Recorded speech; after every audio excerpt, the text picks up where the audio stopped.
Welcome to the Aussie Grappling Girls podcast, where we talk all things female jiu-jitsu. I'm Joe. And I'm Hannah. And together, we're Johanna. Okay, so this week we're going to be talking about open mats and competition. There's lots of different experiences you have going to open mats. It can be really cool ones, really exciting, sometimes a bit awkward, sometimes really shitty. Yeah, sometimes you just don't know how to deal with it, and the nerves that set in when you go to a new place and meet new people. Yeah, I always get so nervous. Like, I get butterflies.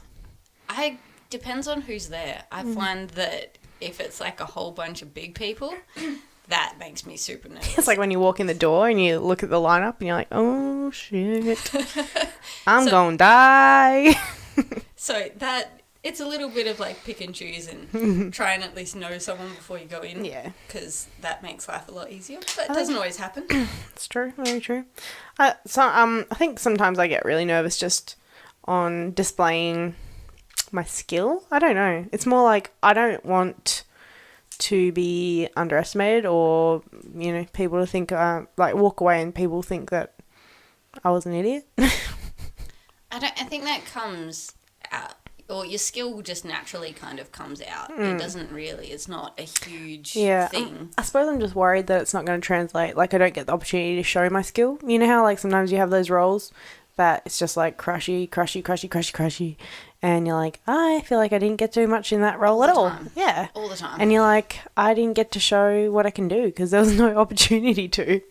You're like, I could do so much more, I swear. But then they give you that one opportunity and you're like, I'm going to kill you. Yeah. And then you're that asshole that comes to an open mat and just grinds everyone's face because they gave you the opportunity. Yep. Give 'em an inch, take a mile. Well, we try not to do that. It does just sometimes naturally come, though. Oh, yeah. I feel sorry for the guys sometimes because they're like, oh, you know, I should give him a bit of an inch, and then next minute. But then You're all over sometimes him. it's almost like disrespectful, I find. Yeah. Just, she's just a little girl. Yeah. And then they give you, or they're like, just don't react properly or whatever. When they just go so loose, like, and you're like, I am not a child. I'm not a delicate little flower. There is only one person who's allowed to do that, and they actually play it as a game, and they call it Corpse Guard. And they're the only person that's allowed to do it to me because they're the only person who legitimately is doing it for a thing. Yeah. Everyone else, you can go get stuff. So guys, Corpse Guard is a thing. Yeah. Who knew? Pisses me off. I don't know what to do. You sit there trying to attack this just dead thing. Like this freaking... I feel like it should be like more like dead fish because there's no possum. limbs or anything. Nothing. It's all tucked away. It's there. like a little board.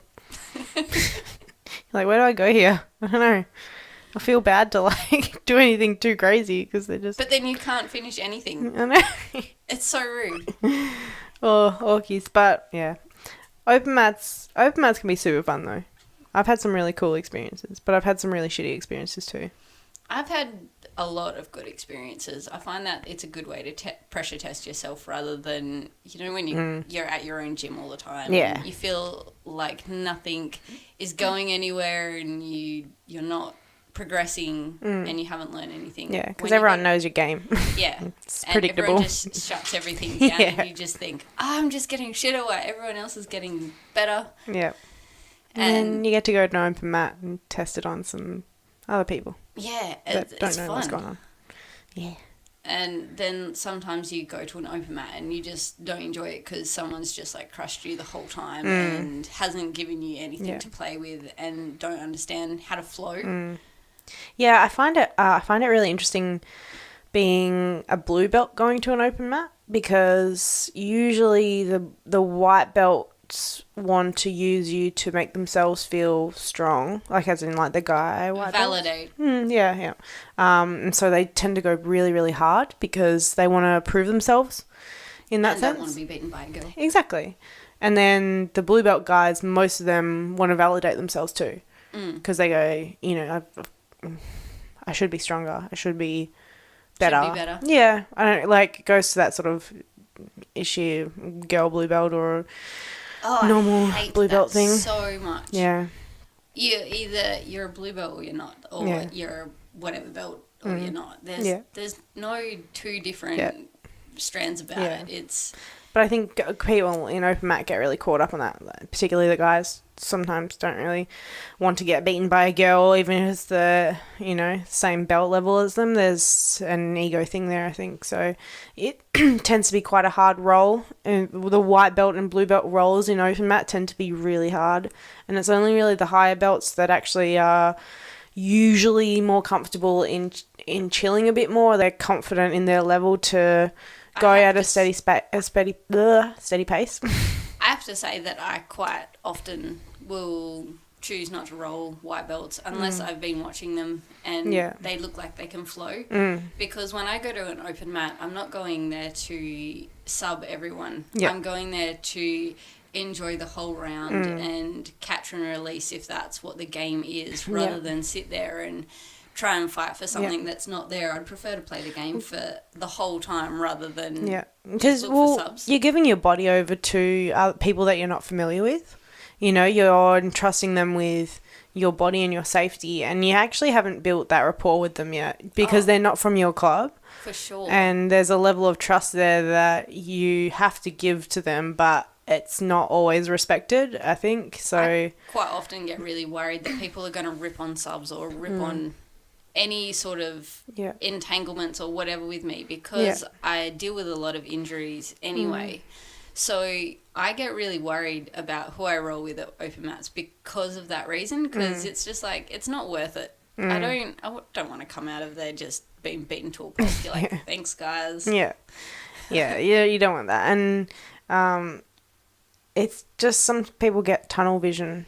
It's not necessarily them being assholes. It might just be that they're at that level where they get tunnel vision when they're super competitive type people, and that's all they can see is that end product and not really the process. I think a lot of coloured belts really fall in love with the process, but a lot of white belts, it's not the process, it's the end product that they want, and that...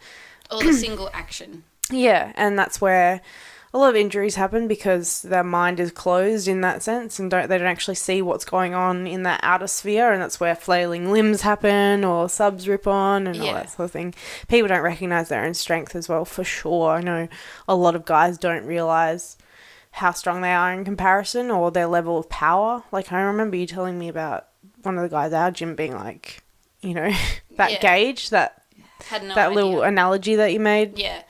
So when I roll with new guys, I quite often give a deadlift analogy of like, how much can you deadlift? And they're usually like, I can probably 100, 140 kilos. I'm like, well, I weigh 55 kilos. So you just think that when you're deadlifting something, you've got like an explosion weight. So that's how much power that you're producing that you can lift, that you can explode out of something. Well, I'm only like half of that or a quarter of that. So you need to be mindful of that. You're putting all that power into one of my limbs or into two of my limbs. I'm not capable of dealing with that. Yeah. So when you feel that you're starting to panic, think about where your technique needs to lie and think about how you need to escape out of this technically rather than just exploding out of what I'm doing. And it's really good. It's the best thing I've ever explained to anyone. Yeah, puts it in perspective for them, for sure. And I didn't realise that until I started deadlifting myself, like understanding that you can actually...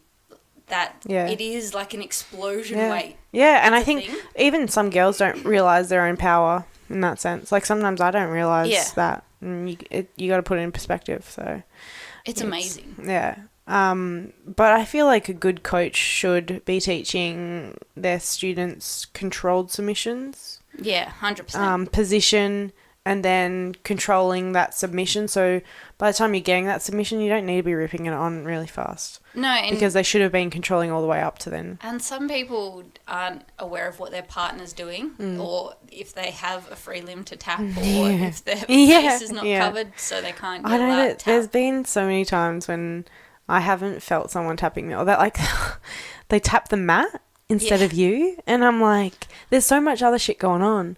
And, like, I don't hear the tap on the mat sometimes.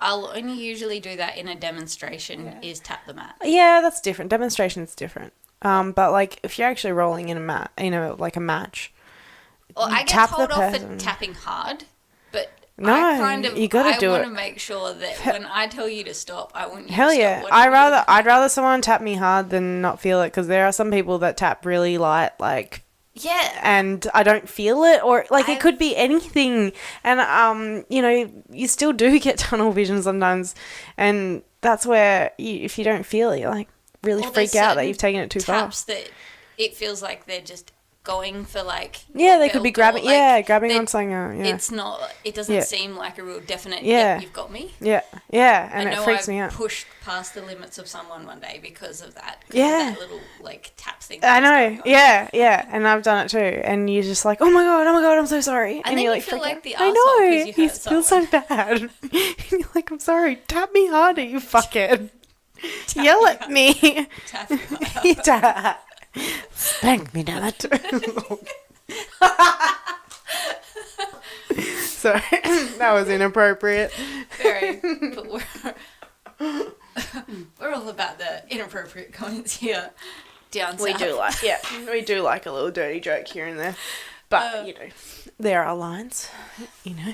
But we're not usually aware of them. No, but I mean, I've had some really, really cool open mat experiences where you just roll after roll after roll it's epic, and some of them flow, some of them more competitive. I think a good open mat's like when you get that good variation between them. And isn't it amazing how some you can actually be feeling so alive with, and you can constantly feel like you can last the whole hour and a half and you haven't been stopping, and afterwards and you're like, that was so good. And then other times you're just like, after you do like 5 rolls and you're like, I'm dead. Yeah, I'm calling it. That's it. I'm done. Goodbye. I can't deal with this. Yeah. I suppose that comes in with what your mental state is coming into the mat, because you don't know what's been going on. I reckon, though, when we go up to Perth and go to our open mats, we're getting hyped all the way up. Yeah. So then by the time we get to the open mat, we're in such a fresh state of mind. And we're doing it for that. Yeah. So we're like... We're not dragging ourselves there. We're like, we want to do this. Yeah, we've just spent 4.5 hours driving up there. Listening to music. Talking shit the whole way up. And so amped to get on the mat. And I think that gives us the drive to get up and go again. Yeah. I usually live by the rule, like, in terms of at the home, our home gym, at the end of the session that we do, when it's the open mat part, I always, like, if I'm not feeling it, I always make myself do 3 rolls. Yeah. At least 3 rolls. And after then I can quit. I can go home. I can sit on the side or whatever. I just go, you have to have 3 rolls. Usually after the 3 rolls, I want to keep going. Like, I'm like, one more. But, like, if I don't feel as bad about it. But there's been times in, like, way earlier where I would leave before rolling, especially in gi, where I just go like, fuck, I hate gi so much. I am not sticking around for this at all. And that's when I started putting that rule on myself, where I was like, just have 3 rolls. I think it's a great way, because it just gives you a benchmark to work with, and it's like getting your reps in. You have to get to 5 and then change over or whatever. It gives you a goal, and it's an achievable goal too, rather than just saying, no, you have to do the whole half an hour or whatever of rolls. It's really good to have those little goals that you're setting and achieving. And so for those bigger open mats, I usually try to be in the right mind frame before I actually go to them, so then I can actually last longer than three rounds or 5 rounds or whatever it is. And usually, like you said, we get pretty amped going up there, so it's always a good time. Always getting a good amount of rolls. One time that I can never think of that I went up there, and there was a guy who was a much higher belt than me, and he just subbed me just constantly and made me cry, and I hated all of it. That was my first roll, and it was so demeaning. I got nothing out of it. It kills your spirit. He attacked my sore legs as well. I have an ankle issue, and I just got that the whole time, him attacking my legs. And I think I may have rolled 1 or 2 people after that, and I was like, nah, I'm done. Yeah. I wouldn't even go in the team photo afterwards because I was just like, salty as fuck. I was so salty. I was just like, no, I wasn't here. I didn't enjoy myself. I don't deserve to be in the team photo, and I'm not in the headspace to be like, oh, great roll, guys, when it's like, no, I just feel like you were totally disrespectful towards me. I wonder if that's way more prevalent in girls in BJJ, is that instance of having your spirit crushed, I guess, not being able to bounce back. I know I do know a couple of guys that happens to or has happened to, but I feel like it would happen a lot more to girls. And I suppose because our instant response is to get upset, it's kind of wired into us to that hormonal response. Yeah, and that's how we respond. Yeah. And to bounce back from that, it takes a little bit. Like it's not the easiest thing in the world to jump back from. Yeah. I usually, when that sort of thing happens, I usually try and seek out someone familiar straight away after. That was the hard part. Yeah. I didn't have it. Yeah, Everyone that's hard, who I knew had finished rolling or were in intense rolls with someone else. Yeah. And I just didn't have that safe person to start my rolls off. Because that's what you want, you know, like especially after you've had a shitty experience on the roll, you're like, I just want to go with someone that I can trust, or I know that I can have a fun roll with, or at least be like, look, I'm feeling like shit, this just happened, and they're going to play around with you or take it light, you know. But it's hard, sometimes they are rolling it just someone doesn't else. happen, and you just have to accept you're going to be upset, and you have to go home upset. But it is annoying when you do go to an open mat and a much higher belt, like a coloured belt, just goes fucking nuts, and they're like, sub you as many times as they can, and you go, what are you getting out of this? Do you feel strong? Do you feel powerful? Well done. Yeah. Do you want a medal? Just subbed a little girl 50 times. It's well done. I don't get it. And I certainly don't do that whenever I can, you know, when you verse a fresh white belt. Yeah. And you go, you don't want to sub them as many times as you can most of the time, because you go, I want them to actually come back. Yeah. I feel bad if I tap out white belts too often. I'm like, sorry, I even feel bad if I keep sweeping them with the same thing. But it's just a natural reaction. They do something. And because I'm not actually thinking about what I'm doing, I'm just reacting to their movement. Yeah. And then I have to kind of go, that's like with the don't do that. The underhook, because so many white belt, like new people, that when they're passing, they don't get that far underhook, like over and over again. And it took me a long time to figure that out myself. Oh, really? Yeah. Because no one explained it. No one explained it to me. I remember that got drilled into me at one stage. Oh. It must have been at a competition that I blatantly missed it. Yeah. It must have been in my first competition that I just blatantly let someone take my back, I think. Yeah. And I just got told by my coach, all right, we've got some stuff to drill when we get home. So many things to drill when we get home. I feel like sometimes people don't tell you these little secrets because they're secretly like, I can keep getting away with this, and they will thrive off because they're just like, every time I'm going to take you back. I get that now even. Yeah. I just had an experience the other day. The coach said, can you please teach her the counter to that?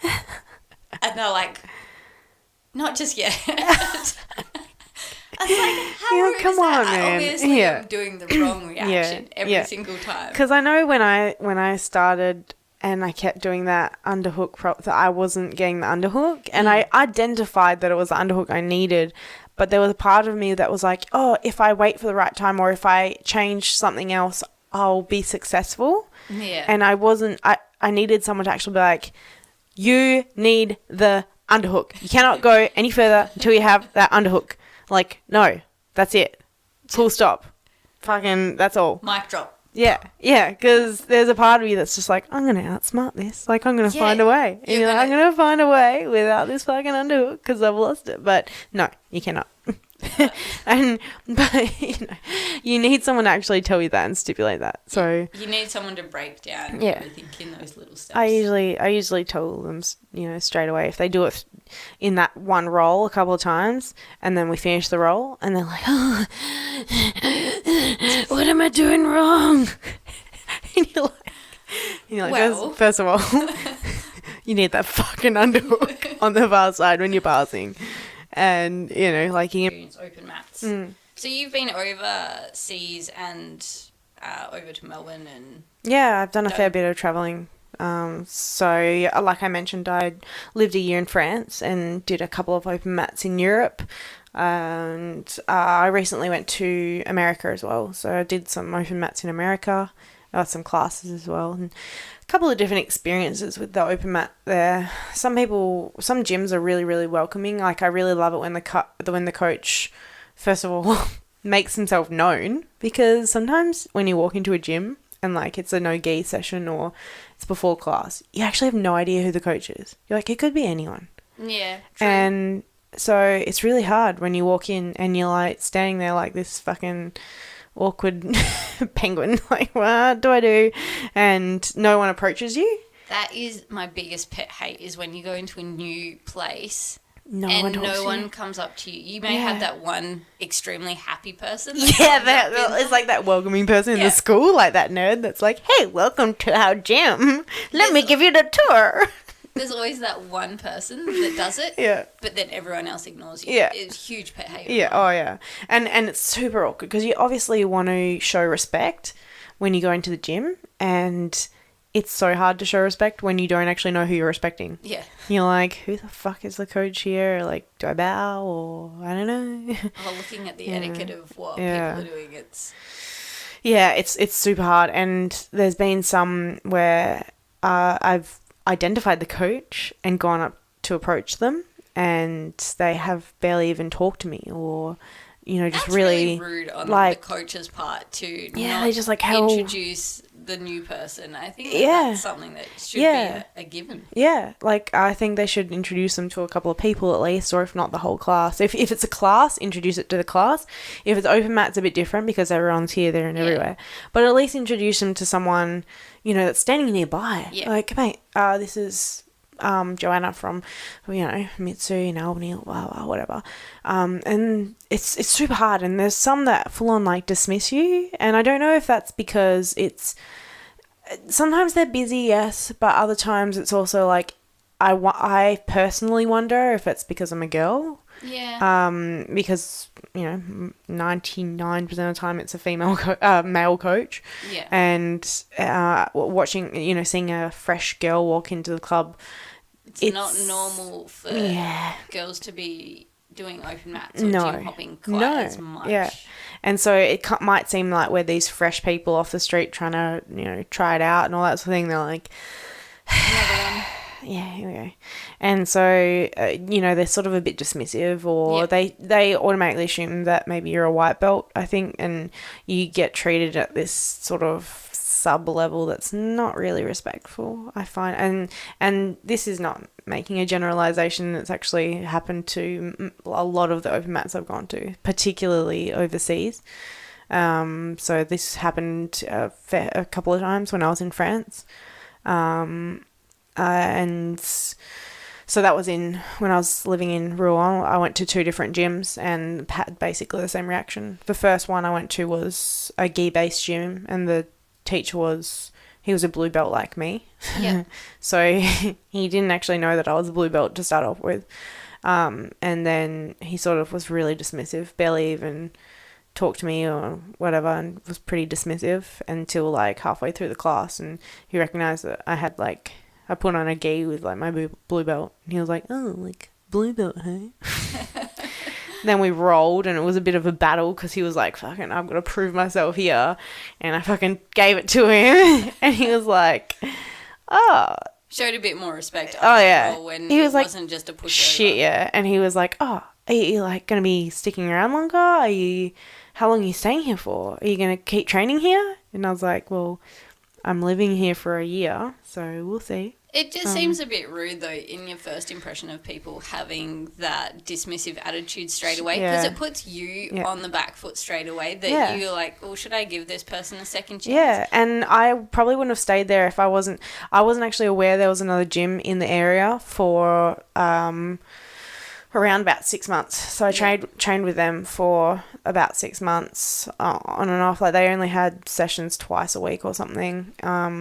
And half the time I ended up taking the class because he was off doing other stuff, because half the time he was running the BJJ and this like kickboxing fitness session. I don't know why he was balancing it like that, but in the end, business. Fucking weird. But anyway, I ended up like teaching his class half the time because there were about 3 or 4 other guys that did the class, and they'd only been training somewhere between 6 and 9 months each. Yeah. So I ended up teaching them some stuff, trying to do it in French. With my French at the time wasn't that strong, and the stuff that I knew how to talk didn't really include parts of the body or BJJ terminology like sweep and slide and grind and all that stuff. Man, it was super awkward. But I had this one dude who understood BJJ enough to be able to sort of talk while I demonstrated, and he was like, she's like putting her hand here and doing this. yeah. So that was a good time. But once I found this other gym, I was like, I dropped the other one so fast. I was like, fuck off, because that was gi, and at the time I hated gi, and I was like, fuck this, I'm doing gi twice a week. I fucking hate it. But that hasn't, like, I've experienced that in Australia. Yeah. So I haven't gone overseas like but I have done a lot of different open mats in Australia and had that instant dismissive response with me. Yeah. But I think, though, that comes with my attitude coming onto the open mat. I didn't have a confidence about me, and I kind of had this demeanour that I didn't want. I think I was the same too. You have this tentative sort of demeanour, but part of that comes from wanting to be approached and be respectful. So I think now, I haven't done a lot of open mats in my blue belt, but I intend to. But even the ones that I have done now, I've felt so much more confident because my body's not broken. And I think I've done a lot of open mats injured, which is not always the smartest thing to do. So I suppose it's that tentative, I want to look after myself, and I don't know if I can trust you with my body, that sort of vibe going on. Yeah, absolutely. And so I think it's that demeanour that I'm putting off. That's where I got the responses, because that was my energy throwing out into the room. But then there's other places where you just got ignored, so it wouldn't have mattered whether you had rainbows on top of your head or wearing your fucking your unicorn fucking rashi and all that. I don't own one of them. I should really own one of them. What happened to the pony one? Was it? I think I gave that to someone. Yeah, so did I. We had the same rashi. And the same gi at one stage. Yeah. We were like twinning. Mm-hmm. Oh, yeah. But, I think for anyone that's actually listening to this, it's actually really important to welcome new people to your gym, whether they're fresh new or whether they're coming from another gym. And don't just assume. Actually find out from them when you meet them. Go, first introduce yourself, find out what their name is, and find if they're coming from somewhere else, because sometimes people assume that you're fresh or whatever, and it changes the way that you interact with people. And I know there's been times that I really didn't appreciate the way people interacted with me in those open mat scenarios. And you walk away feeling pretty shit about it, or you spend the whole open mat like feeling like you've got to prove yourself, which I love rising to that challenge and the occasion, but it'd be nice not to have to do it sometimes. I enjoy when it's more of a flow session. Yeah, I think open mats for me are more of a flow rather than a end all war. That I leave that for competition. But I think open mat can be that nice little gateway to competition. So preparing for that sort of scenario and pushing it and rolling people that you're not familiar with at all. And like I said, that's why I get nervous and the butterflies and that sort of thing. I think I did a couple of open mats before I started competing, which was a great segue into competition. Yeah. So that was so fun. Loved it. And then that kind of gave me the inclination that I would enjoy competing because I enjoy open mats because they're kind of similar. Yeah, They're not. There's exactly a the crossover same. in the feelings that you get, the energy, the output, all that sort of thing. Yeah. And just the test of it too. And I think that's why competition is important, because it's that test of your raw abilities. So what you go back to when you're under pressure. Oh, I remember my first one. I think we said in the last one that it was a Australian girls and gear comp. And my coach said to me, like, I didn't know you were listening to me. And I kept doing all this quarter guard stuff. Mm-hmm. And just the response of, I didn't know you were paying attention in class. You're because I went to all that, like, that's the stuff that we'd been drilling. Yeah. And that's what came out under pressure. Yeah. So I found that really funny. Yeah, but it's cool. It's cool to see what comes out under pressure, because you can make a lot of clearer and better decisions when you're not under pressure and you've got the time and you're not feeling tested and that sort of thing. But when you are, big holes but when you are, like I said, you get tunnel vision, or you just go back to that sort of some like caveman mode, I suppose. Yeah. Especially when you're a white belt. My first white belt competition was, I think, after about 6 months. Mine was 12. I didn't compete until after 12 months of training. Yeah, so I competed pretty soon, but that's just because I'm a competitive person, and I really liked the idea of it, and I wanted to test myself and do well. Like, I've always identified myself through sport and competing and that sort of thing, so I pushed myself in there straight away before I was really doing open mats. Yeah. And it was awesome because I got to see where my strengths were, and I sort of was able to replicate that over and over again through the competitions that I started doing. I just saw what I was strong at and I went with that. And I think that's probably why I got my blue belt really soon, was just because I was replicating that strength and going like, that's what I need to do. That's what I need to keep doing. And I just built on that, and it was really, really good for me and for my journey to be able to do that. It's good to see where you're at and where you fit in the big scheme of things. I think that competition brings that out of you, where if you're just like, no, I'm good where I am, or you're just like, no, I can push harder. I can go harder here. Yeah. And I can start striving for next level because I can feel it in my rolls and I can feel it, everything moving forward. But then there's other times you're just like, nope. Yeah. I've got some stuff to work on. And I think that's why it's always good to actually get your pardon me, your competitions filmed. Yeah. Because then you can actually look back at it and go, oh my God, I didn't even see that going on, or I can usually only watch them once and then I hate it. Like, I'm not watching that again. Yeah, I know. Can't. I hate watching myself. I hate it. But it's necessary to see where those holes are sometimes, and watch it with your coach because they point out some really good stuff as well. But I have to say that I've learned more in my losses than I have wins. I have more silver medals than I do golds. It goes to that old like cliche saying, you win or you lose. No. What is it? You win or you lose. You win or you learn. You win or you learn. Fuck, I fucked that up. You win or you lose. You win or you lose. Well, yeah, that's pretty natural. It does happen. But, you know. That's kind of in our sport. You either win or you lose. You win or you lose. No, but you do win or you learn, really. And sometimes you learn through a win too. But you can take it on board different ways too. Because I think some people don't take losing very well. No, yeah. And it's important to actually to take the loss and learn from it in a positive way, so that next time you come back stronger, you filled that gap.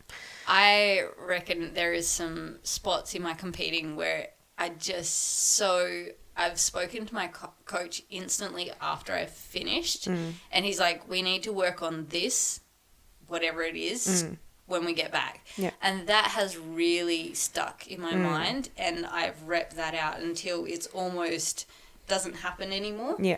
Because it's like, that's obviously a natural reaction to me. So I need to put a new, better reaction in there because this is a natural one that's wrong. Well, Yeah. it's not necessarily wrong, but it's Just the wrong not for that time. Yeah, not in that situation. Yeah, for sure. Yeah, and competition for me has always been a very positive thing, I suppose. I've been pretty successful in a general sense with it, so it's always been able to push me forward and keep pushing me forward. But I don't. It's interesting because in my early stage, like white belt, early blue, I did really well and I felt so confident.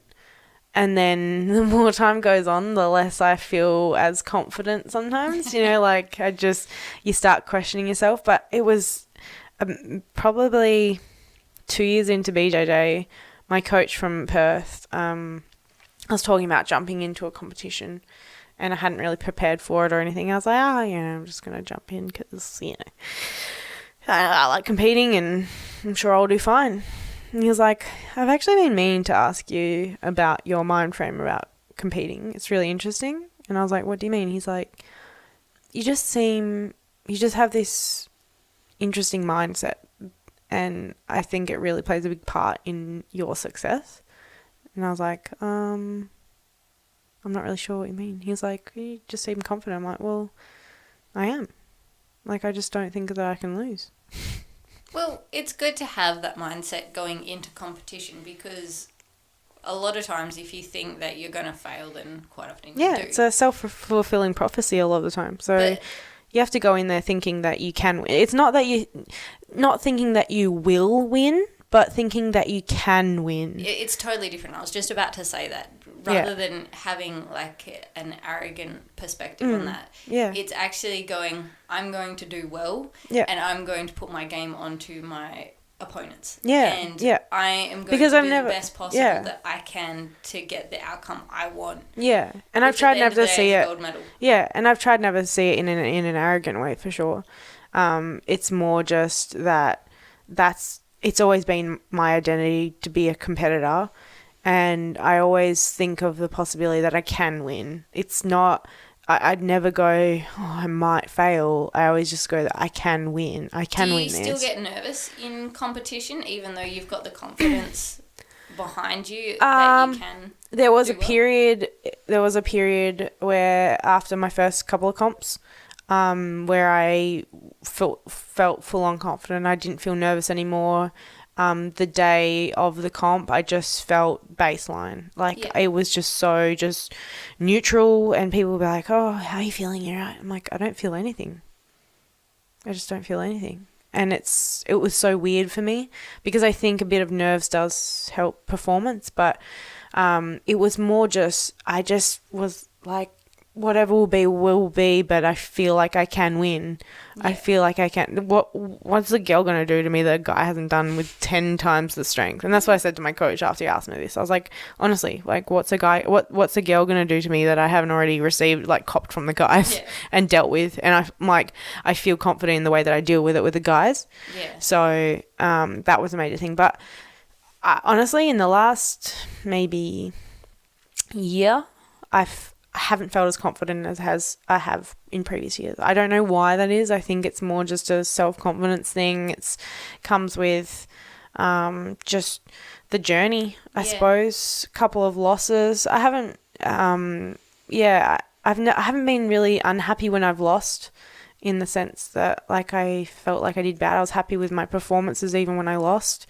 But it's more, I just don't want to disappoint myself. Yeah, it's understandable. And don't want to disappoint my coach through my performance, rather than whether, what else comes with a loss, getting hurt or that shame or whatever. It's not necessarily that. And I always used to think, I can win. But now I question that, because I'm getting to that higher level now, and there's some really skilled grapplers that we're versing now. Yeah. And I'm like, I can lose. Like, I could lose this. And so I start questioning myself, and I am my own enemy with it sometimes too. I tend to just get so hyped up. I am so excited to compete. I've got the biggest smile on my face before I go onto the mat. And I think you've always been so content with competing just for the experience of it. I just find it so fun. Yeah. I just cannot see a downside to competing, unless you get hurt, of course. Yeah.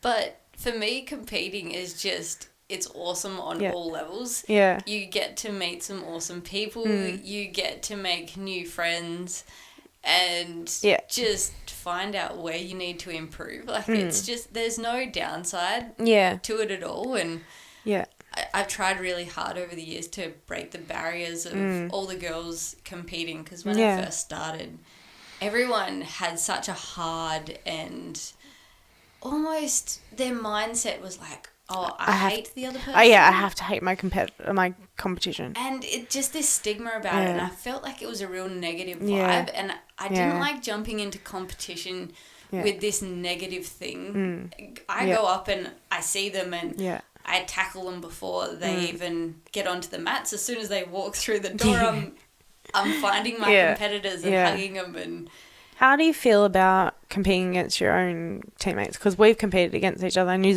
we've also competed against another one of our blue belt girls as well. I actually tend to laugh more than, and I can't take it seriously. We get so silly. And how good was the A-gig one we did recently? I don't mean to be disrespectful, but I just laugh because you girls are so much bigger than me and just sit on me, and that's kind of going through my mind. Oh, come on. You fed me that one last time. That was me being stupid. My back was just there. We were literally like in the stand-up part. Hannah, like, I don't know, freaks out, or I don't know, just did something weird and turned her back to me, and I was like, okay. So I just jumped on her back. I was like, what are you doing? I think I felt an opening because I was really into my like feeling where the opening was at that stage. Yeah. And I felt an opening, but you know when it's like, it's a trap? That's what it was. Yeah. And I tend to do stupid stuff against my friends, like my teammates. Because you did it to me at the previous comp before then too. I did something stupid. I think I pretended to do an Imanari. That's right, yeah. You did this really weird, like... Next time I'll do a flying armbar. Oh, man. Classic. Hilarious. But I get awkward. Do you... No, you just capitalise on me being awkward. Yeah, I totally do. I laugh, and then I'm just like, now you go to sleep. Now you sleep. Shh. She pats my head and smiles for the camera. But no, I mean, I had a really good bout with Katie when we did the BJJ for Life one, because she was preparing for Worlds, and we did a match, and then I won, but she wanted to do more because she wanted to prepare for Worlds. So they were like, oh, let's do like a best of 3. That's fair. So we did another match, and then that one we were like, let's sort of play the game a little bit more. So it was still competitive, but it was sort of like... to show off your skills a little bit more. Yeah. And then... not rigging the system at all. Yeah. Just putting on a show. Yeah.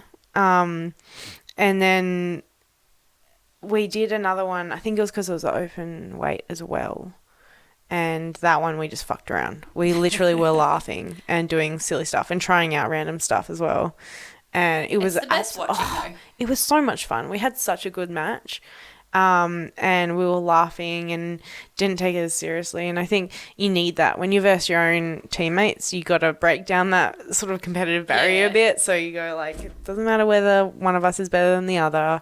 It's more like, let's just have fun with this and push each other and see what we can do. Give a good show. That's the most important because thing. I also think seeing girls at competition for everyone else, they need to see that we are capable of doing some really good tech. And I think there are some where girls do some awesome tech. I mean, there's some where we're absolute spastics. All out brawls.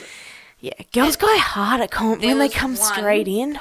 I remember, I'm pretty sure it was just the white belts. They were crazy. Oh, man.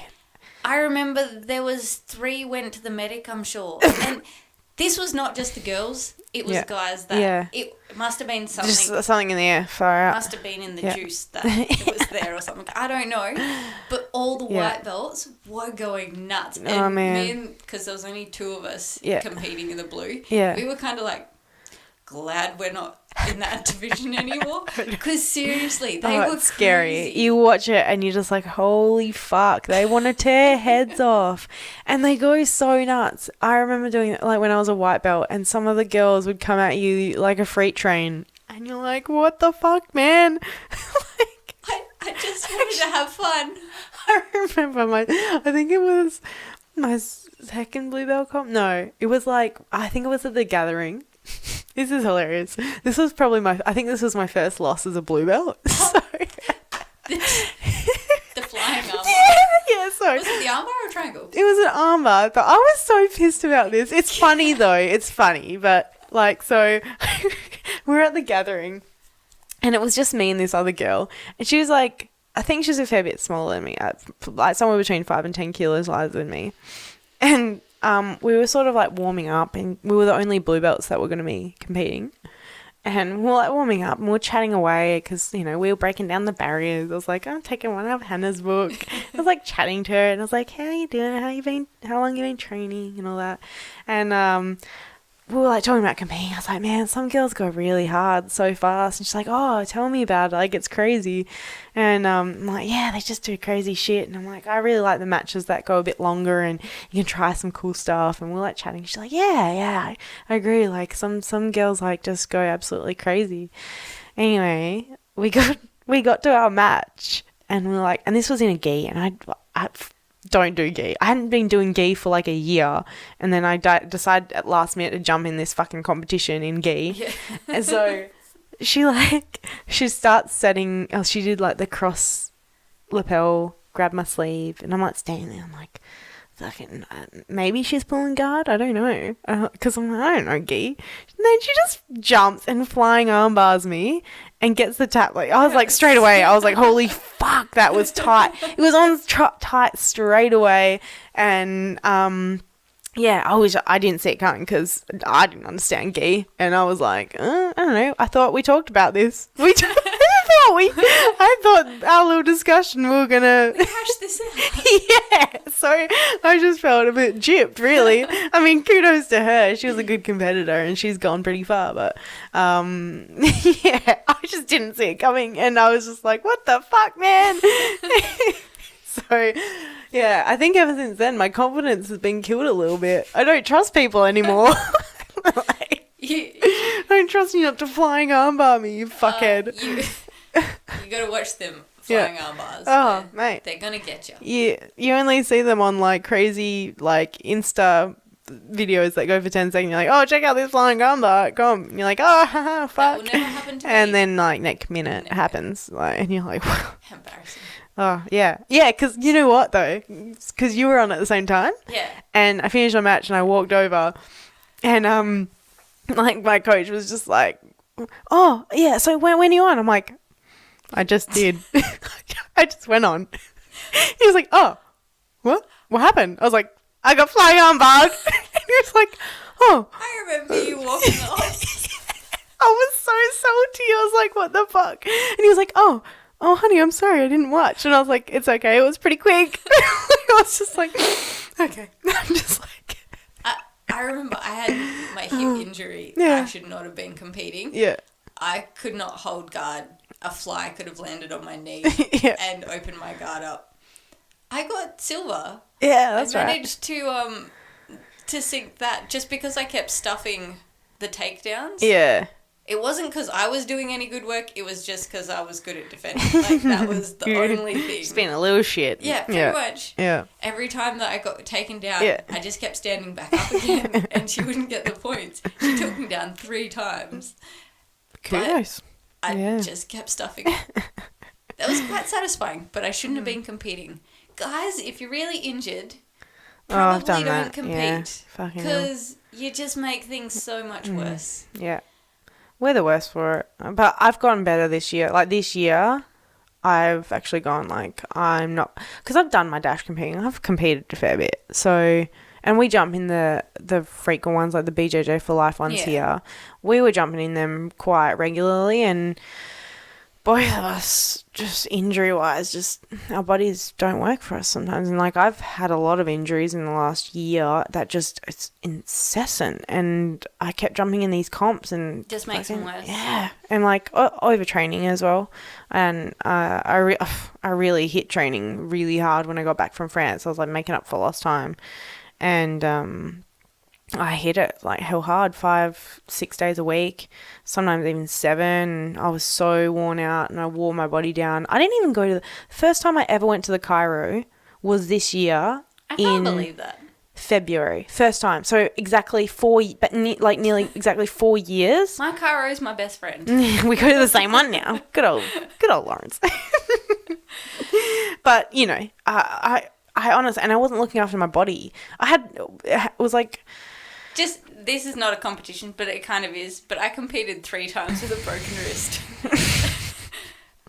Idiot. Yeah. It was like sore. Yeah. And Take care of yourself, mate. Fuck. I just taped it up. And you're like, she'll be right. And then 9 months later, it still was moving ways it shouldn't have been. And you're like, oh shit, maybe. And so I went and got it looked at properly.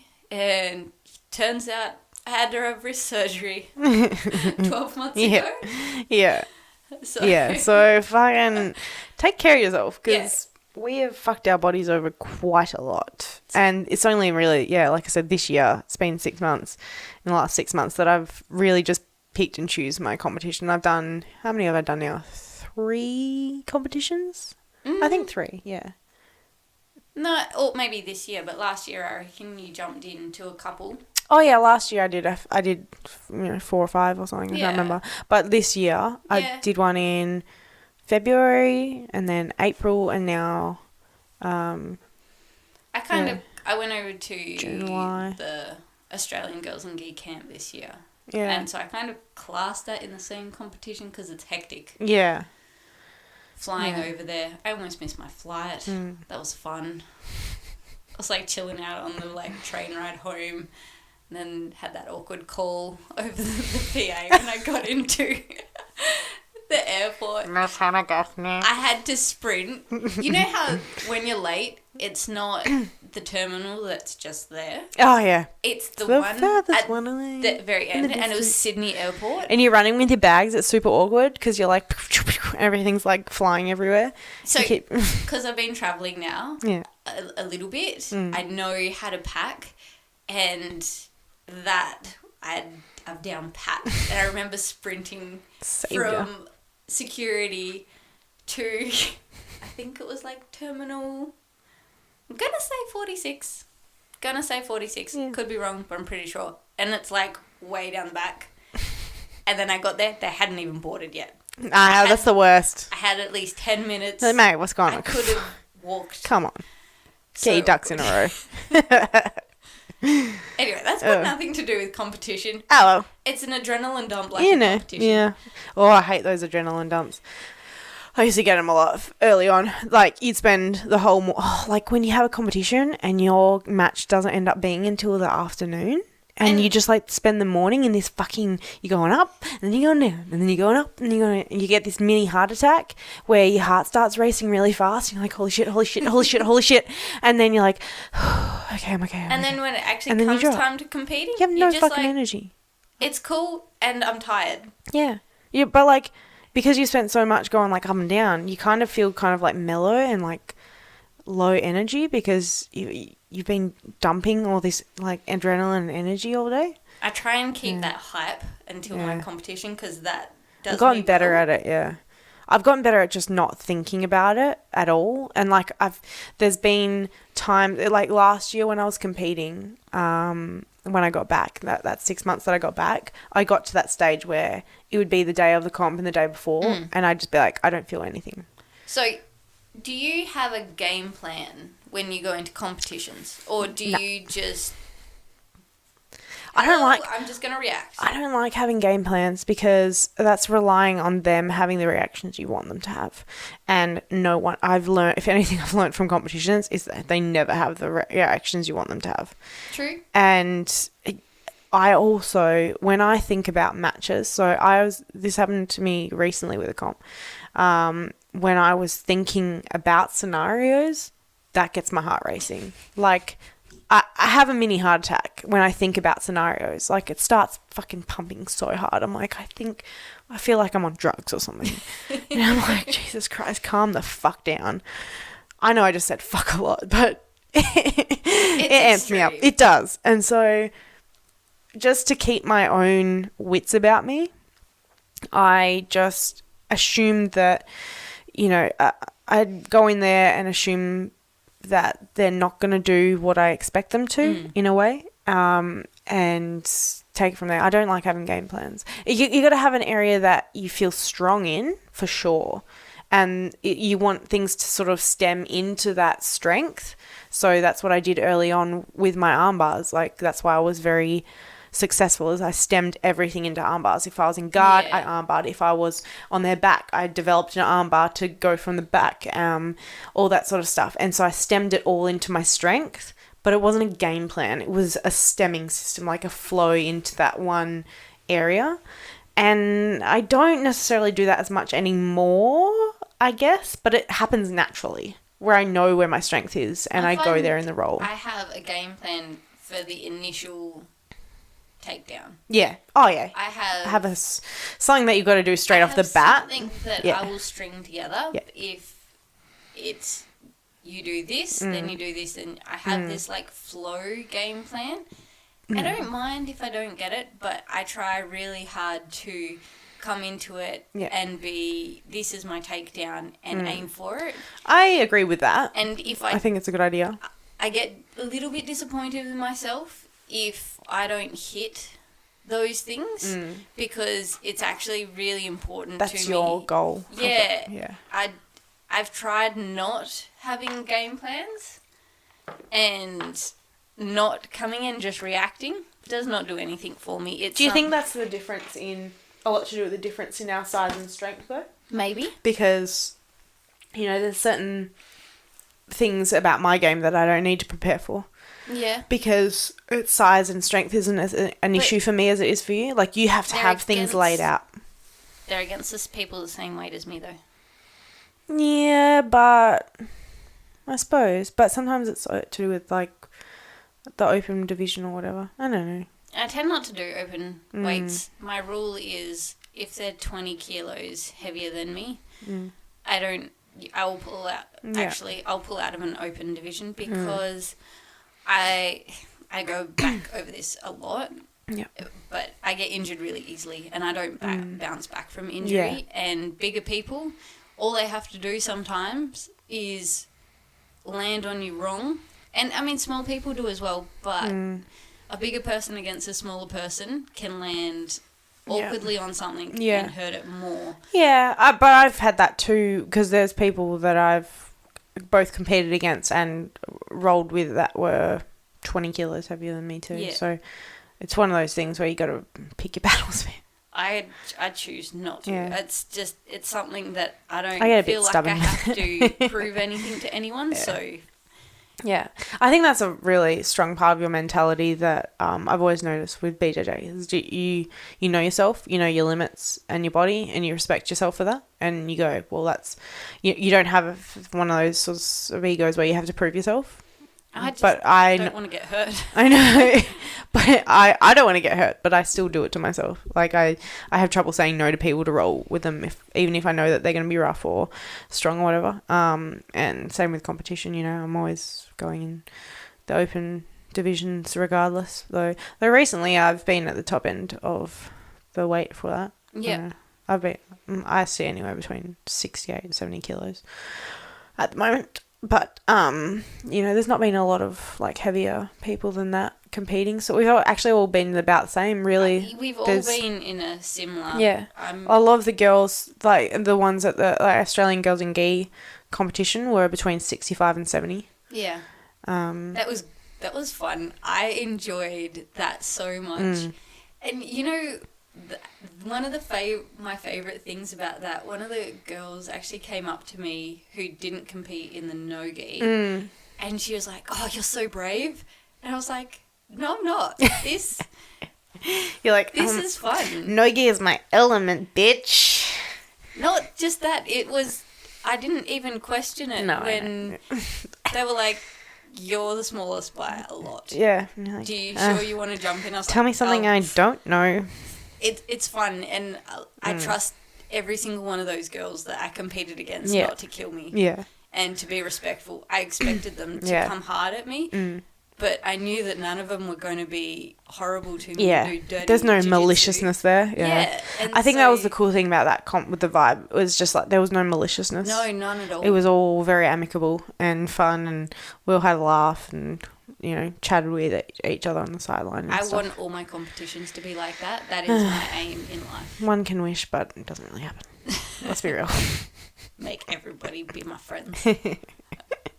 Speaking of being real, Joe, what grinds your gi? What grinds my gi? People with long fingernails on their Which fingers? talons. They've got like that pointy finger. It's like that pointer that scratches you and makes you look like a cat's attacked you. Yep. Blood on your gi. Never a good time. When you've got that brand new white gi, and it always happens. Someone bleeds on you every single time that you have a brand new white gi too. I know. But also gross is toenails on the mat. Feet in general are gross. Sometimes, Anything to do with feet. Yeah. But sometimes you'll be on the mat, like listening to tech or whatever it is, and you just notice that there's a toenail right near you, or you put your hand on it, and you're like, what is this? Oh! Who's that gross person So gross. that's doing that? Oh. But I think everyone has a tendency to pick their nails when they're listening. I know I do it. I'm guilty, but You can throw it in the bin. take it with you. Don't leave it on the mat there. Don't 'cause leave that's your gross. rubbish away. No one wants to find that. Put it in the bin. On that note, That'll do it for us today. catch you guys later. See you guys.